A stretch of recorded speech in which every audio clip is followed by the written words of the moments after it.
Good morning, नमस्कार, आदाब. आणि आजचा माझा टॉपिक आहे एक फेमस कोटेशन. तो कोटेशन आहे hard time creates strong man. मी माझ्या मित्रासोबत एकदा बोलत होतो आणि आम्ही परिवार आणि जीवनाबद्दल बोलत होतो. आणि मी त्याला विचारलं, तू मुलांचं आयुष्य कसं बघतोस? आणि तो मला म्हणाला, माझे आजोबा कामासाठी 10 मैल प्रत्येक दिवशी चालायचे. माझे वडील 5 मैल. मी कॅडिलॅक चालवतो. माझा मुलगा मर्सिडीज, तर माझा नातू फरारीमध्ये असेल. आणि तो म्हणाला, माझा पणतू पुन्हा चालेल. तर मी त्याला विचारलं, असे का होईल? तो मला म्हणाला, tough time create strong man. Strong man create easy times. Easy times create weak man. Weak man create tough times. तो मला म्हणाला, खूप जणांना समजत नाही, पण तुम्हाला योद्धा वाढवावं लागेल. हे मला माझ्या कोचने शिकवलं. खूप जण माझ्यासारखे आहेत, ज्यांच्याकडे योद्ध्याची ताकद आणि धैर्य आहे.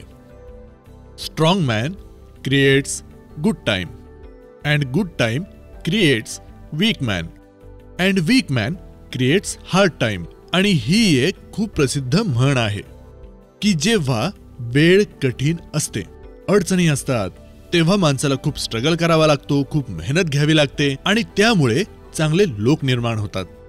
आणि जेव्हा वेळ चांगला असतो तेव्हा जनरली असं म्हटलं जातं, विशेषतः दुसऱ्या किंवा तिसऱ्या पिढीत, डिस्ट्रक्शन्स ऑफ वेल्थ हॅपन्स. जेव्हा लोकांनी, मुलांनी स्ट्रगलच पाहिले नाही तर ते काय करतील? त्यांना पैशाची किंमतच माहीत नसेल, त्यांना हेच नसेल माहीत की कसे त्यांच्या आईवडिलांनी पैसे कमवले. ही एक खूप फेमस गोष्ट आहे या ओळीच्या संदर्भात. आणि या ओळीवर आधारित मला 2-3 मुद्दे बोलायचे आहेत. पहिला मुद्दा, आजच्या काळात एक बज वर्ड खूप पॉप्युलर झाला आहे, ज्यात म्हटलं जातं की work life balance. Work life बॅलन्सचा अर्थ काय? म्हणजे मी वेळेवर घरी यावे, 5 वाजताही घरी यावे, संध्याकाळी 3 वाजताही आलो तर वाईट नाही. I should spend a lot of time with my wife, with my family, with my kids, with my parents. Very good. There should be weekend, Saturday and Sunday off. ही पण खूप छान गोष्ट आहे.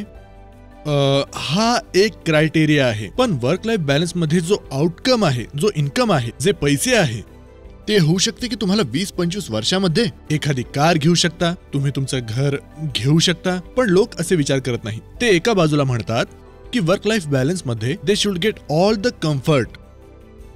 वेळेवर यावे, घरात वेळ भरपूर द्यावा, मुलांना वेळ द्यावा. पण दुसऱ्या बाजूला तिथे जिथे रिझल्ट येतो तिथे कुठलाही बॅलन्स नाही. तिथे एक्स्ट्रीम साईड आहे. एक्स्ट्रीम साईड काय आहे? मला खूप इन्सेंटिव्ह मिळावा, खूप पैसा मिळावा, मला खूप चांगली डेझिग्नेशन मिळावा, 3-4 स्टेट मिळाव्यात. वाईट काय आहे? RM पण बनावं, ZM पण बनावं, माझं नाव खूप व्हावं, पण मी काम करेल माझ्या हिशेबाने. This is a very I will say stupid kind of thing. If you want extreme side, तुम्हाला लवकर ग्रोथ हवी आणि तुम्हाला खूप लवकर खूप पुढे जायचं असेल तर तुम्हाला त्याच्या ऐवजमध्ये काही ना काही द्यावे लागेल. तुम्हाला खूप मेहनत करावी लागेल, तुम्हाला खूप टाइम द्यावा लागेल, तुम्हाला खूप सॅक्रिफाईस करावं लागेल. जोही माणूस सक्सेसफुल झाला आहे, तुमचे uncle, aunt, known, whose ever, talk to them, तेथे कधीही वर्क लाईफ बॅलन्स नव्हता. हे तर आजकाल चालले. This should go away from your mind. जर तुम्हाला खूप काही पाहिजे तर खूप काही द्यावे लागेल. Without input nothing output will happen. Output नाही मिळू शकणार, चांगलं तर नाहीच. हे समजून घ्यायला हवे. पण काही ठिकाणी मी हे पाहिलं आहे. रिसेंटली तामिळनाडूमध्ये कुणीतरी म्हटले होते, one company has been started, जिथे ते म्हणतात तुमच्यावर कोणताही सेल्स प्रेशर नाहीये. तुम्हाला शनिवार रविवार सुट्टी आहे, रविवारी तर ऑफिसच नसते, शनिवारी सुद्धा काम नाही करायचं, तुम्ही आरामात घरी या, कोणी काही विचारणार नाही. माझा प्रश्न काय आहे, ह्या कट थ्रोट स्पर्धेच्या जगात सेल कसा येईल? आणि जर सेल नाही आलं तर कंपनी चालेल कशी? आणि पैसे कुठून येतील? आय टेल यू ऑनेस्टली, अशा कंपन्या 6 महिने ते 1 वर्षात गायब होतील. They will evaporate in the air. संपेल. अशा कंपनी कुणाचं करिअर बनवू शकत नाही.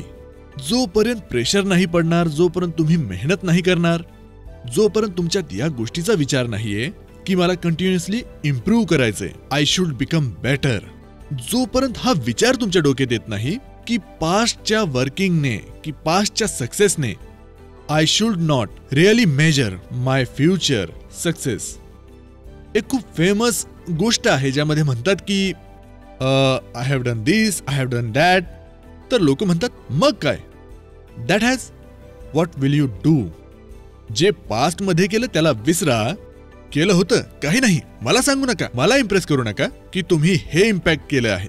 मला सांगा what are you planning to do, what you do in future. Ensure that त्यावर मी विश्वास ठेवेल. We are living in this kind of world. पण काही वेळा लोकांचे विचार वेगळे असतात. कोट्स येतात इंटरनेटवरती, लोक मोठे मोठे लेक्चर देतात आणि अशा बोलण्यात बुडून जातात. ही एक गोष्ट आहे. दुसरी गोष्ट म्हणजे काय, मॅनकाइंड मध्ये आम्ही नेहमीच एक पीपल सेंट्रिक कंपनी राहिलो आहे. नेहमीच सांगतो, नेहमीच आम्ही हे म्हणत असतो, खूप लोकांबद्दल विचार करतो, लोकांच्या इम्प्रूव्हमेंट बद्दल विचार करतो, लोकांच्या फायद्याचा विचार करतो आणि आम्ही फक्त एक गोष्ट निश्चित करतो की लोकांनी प्रगती करावी. People should be rewarded. त्यांना प्रमोशन भेटलं पाहिजे, मॅनकाइंडियन पुढे गेले पाहिजे. पण माझं यावर एक म्हणणं आहे, काय सर्व लोकांना इन्सेंटिव्ह भेटेल? काय सगळ्यांना मेडल भेटेल? काय सगळ्यांना चांगलं भेटेल? नाही, अजिबात नाही. सर्व माणसांना त्यांच्या गुणवत्तेनुसार मिळेल. मॅनकाइंड मध्ये फक्त बेस्ट लोक काम करतील. हे आहे. काय तुम्ही सर्व लोकांना खुश करू शकता? नाही करू शकत. तुम्हाला ते करायची गरजही नाही. काय मॅनकाइंड मध्ये सर्व लोक चांगले आहेत? नाहीये. आम्ही त्या लोकांसोबत आहेत. We are people centric, we are very people centric. फक्त त्याच लोकांसाठी, दोज हू आर गुड्स, जे चांगले काम करत आहेत. जे चांगले काम करत नाहीत, आम्ही त्यांच्या विरुद्ध आहोत. मग ते मॅनकाइंडियन असो, पूर्वीचे असतील, आताचे असतील, नवीन असतील, जुने असतील. ही गोष्ट प्रत्येकाच्या डोक्यात खूप स्पष्ट असली पाहिजे. मी तुम्हाला विचारतो, तुमच्या जीवनात तुम्ही किती लोकांना ओळखत असाल? 50 लोकांना, 100 लोकांना? आता माझा दुसरा प्रश्न आहे, तुमच्या आयुष्यात कोणते 4 किंवा 5 तुमचे बेस्ट फ्रेंड आहेत?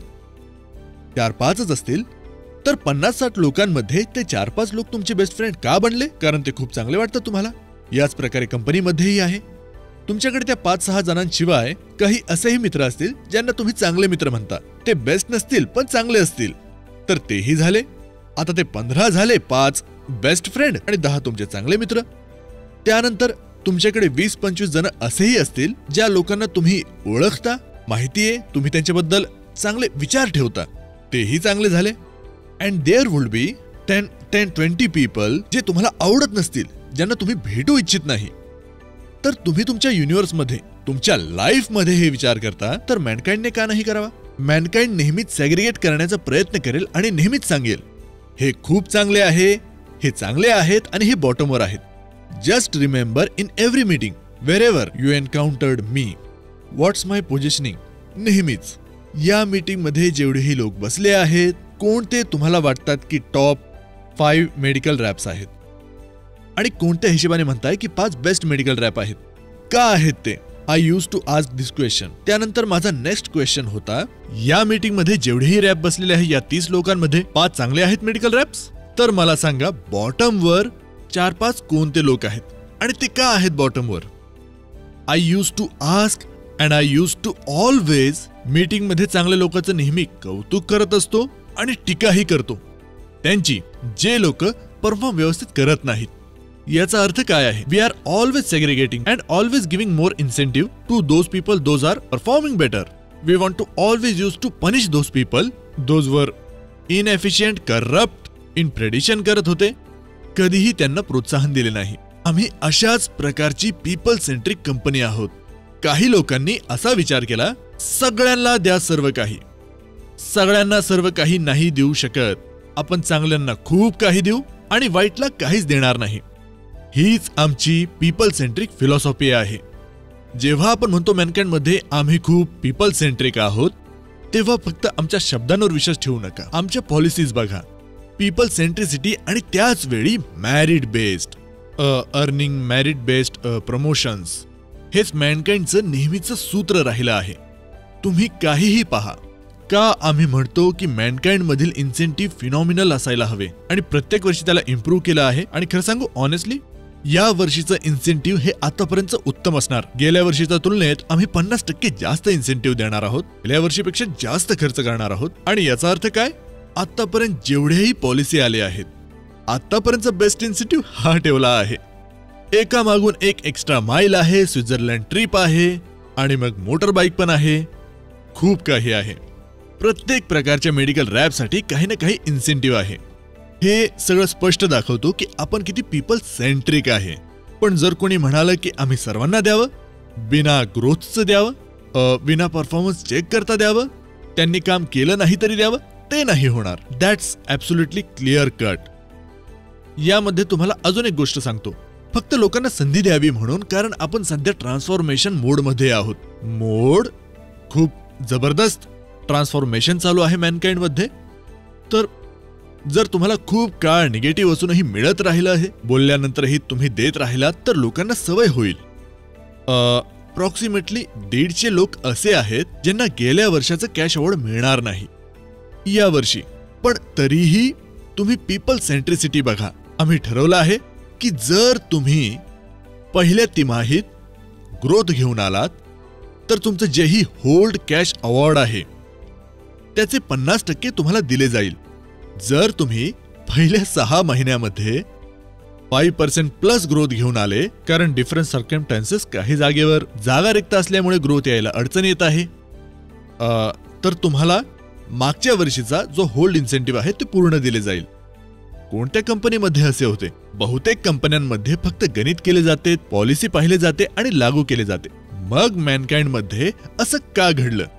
Because we really understand that जर तुमची काही चूक झाली, तुम्हाला सुधारण्याची संधी भेटत आहे, तर आम्ही नक्की देऊ. At every time always find की मॅनकाइंड मध्ये एक प्रकारचा पर्सनल टच हा नेहमीच असतो. पर्सनल टच आमच्या बाजूने, आणि हा पर्सनल टच 10-15% तर राहीलच आणि नेहमीच राहील. पण पास्ट मध्ये काय झालं होतं की पास्ट मध्ये सर्व पर्सनल टचच झाला होता.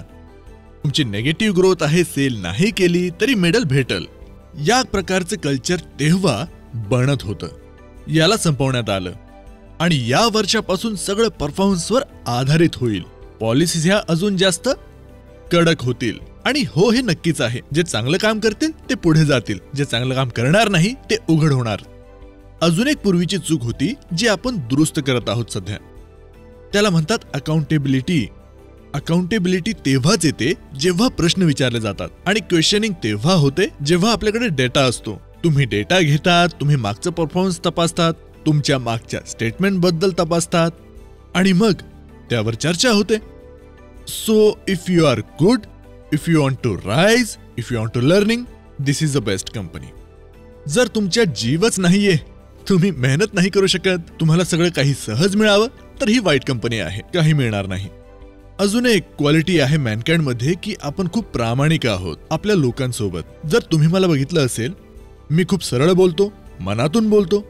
ज्या लोकांशी मी सतत बोलतो, ज्यांना ओरडतो, ज्यांची प्रशंसा करत असतो, त्यांना ओरडतही असतो, त्यांच्याकडून मी खूप अपेक्षा ठेवतो.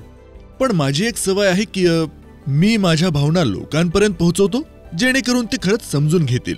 लोक म्हणतात ना की आपण इतक्या जलद गोष्टी कशा पार करतो, because we don't believe in formalities, की तुम्हाला घुमून फिरून बोलावं, डिप्लोमॅटिक भाषेत सांगावं. नाही, सरळ म्हणतात. मी असा व्हिडिओ देतो आणि सरळ तुमच्याशी बोलतो. त्यामुळे तुम्ही नेहमीच पाहाल की मॅनकाइंड खूपच प्रामाणिक आहे. खूप वर्षाआधी मी एक जाहिरात पाहिली, ती खूप प्रसिद्ध होती. त्या ऍड मध्ये काय लिहिलं होतं? Man wanted for hazardous journey, small wages, bitter cold, long months of complete darkness, constant danger, safe return doubtful, honor and recognition in the event of success. ही जाहिरात अर्नेट शॉक्टन नावाच्या एका व्यक्तीने दिली होती. जर तुम्ही ही ऍड पाहिली तर त्यामध्ये कुठेही असं लिहिलं नव्हतं की मोठा पगार देऊ शकतो, मोठी पोस्ट देऊ शकतो, की आम्ही तुम्हाला हे करू, आम्ही तुम्हाला ते करू, तुम्हाला खूप जास्त पैसे देऊ, खूप मोठी पोझिशन देऊ. This kind of glamorous things are being sold nowadays. People go with this kind of hopes in different companies. आणि काही महिन्यानंतर त्यांना वास्तव समजतं, त्यांच्या समोर खरं येतं आणि ते लोक फ्रस्ट्रेट फील करतात. मॅनकाइंड मध्ये आपण नेहमीच स्पष्ट राहिलो आहोत. खूप मेहनत करावी लागेल, तुम्हाला खूप शिकावे लागेल, तुम्हाला सातत्याने काम करावे लागेल. कारण लर्निंग म्हणजे असं नाही की जिम मध्ये जाऊन आणि 8 तासाचे वेटलिफ्टिंग करावे असे काही नाही होणार. जर तुम्ही 8 तास सतत किंवा 5 तास जरी केलं ते शरीराला इजा देईल. शिकणं म्हणजे रोज उदाहरणार्थ जिमला जाणं सातत्याने 365 दिवस, प्रत्येक वर्षी खूप जास्त वर्ष, मग कुठेतरी फरक दिसू लागतो. ते म्हणतात ना की 0.1% improvement every day every week happens. तुम्ही त्याचा गुणाकार करा की किती मोठं इम्प्रूव्हमेंट होतं. हेच मॅनकाइंड आहे. तर सगळं काही तुमच्या डोळ्यांसमोर आहे. शेवटी मी तुम्हाला एकच गोष्ट सांगू इच्छितो की मी काय शिकलो दुसऱ्या विश्वयुद्धाच्या आधीची. Germany was working like anything. 6 days plus working was there. ते युद्धासाठी सज्ज होते. दुसऱ्या बाजूला फ्रान्समध्ये ते 5 दिवसाचं होतं आणि ते विचार करायचे की नाही आम्ही याला शुक्रवारीही सुट्टी करूया. आणि माहित आहे काय झालं? त्यामध्ये दुसऱ्या विश्वयुद्धात काही वेळातच फ्रान्स हे हरले. जर्मनीने त्याला जमीनदोस्त केले. एवढं वाईट ठरवलं होतं. Because they became over pampered luxurious. तसंच आपल्या आयुष्यात कधीही काहीही गृहीत धरू नका. With this I wish you all the best. Have a great year ahead. All the best. Bye bye. See you.